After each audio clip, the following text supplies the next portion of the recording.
So today I would like to speak about a very important point. Someone asked me to why certain people meet fake gurus, false gurus, people who mislead them in life.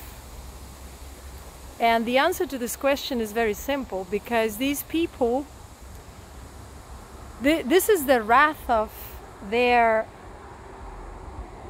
kind of, it's a lack of grace. It's because these people are fake at their core, and this is the way destiny plays out in these people's lives. So the destiny brings them false information, fake gurus, certain illusions in life, so that they can live this karmic lesson, because truly pure beings rarely come across false gurus, or even if they come across, at some point they recognize it and come over it.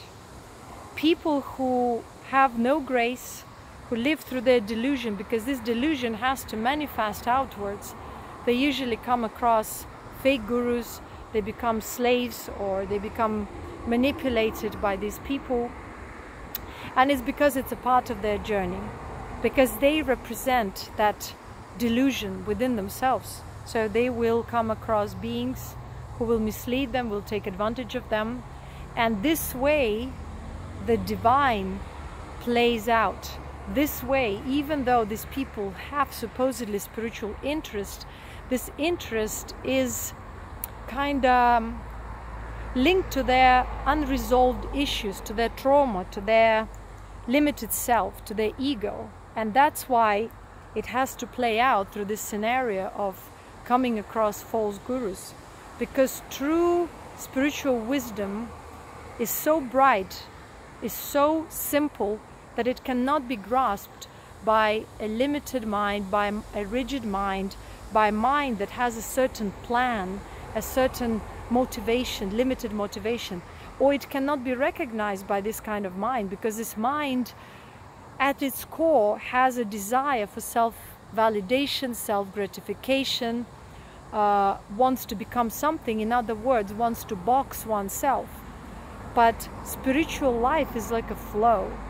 Spiritual life begins with the point when one becomes fluid. One no longer accepts rigid understanding. One just breaks through the inner boundaries, the boundaries of one's limited self, and one becomes fluid. One becomes somewhat flexible, accepting. One becomes love. That frequency of love that is discovered within oneself is the first step of awakening. This love cannot be put in words. It's a higher frequency.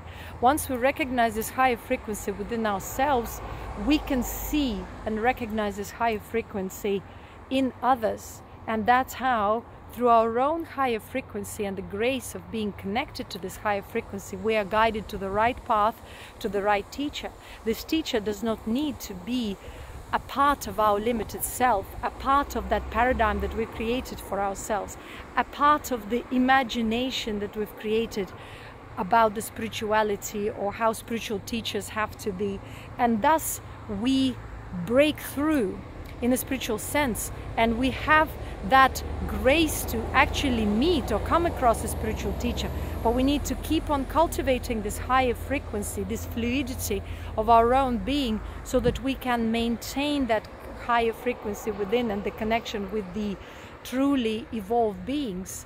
Otherwise, we fall back into our old paradigms and cannot fully recognize and understand the spiritual path and the true connection between a true teacher and ourselves. Because the point of this recognition lies in really understanding and recognizing this higher frequency within oneself, supporting this sort of flexible, accepting mindset, and also clarity, because through the true teaching gives us clarity. It doesn't support our delusions or limited understanding of self.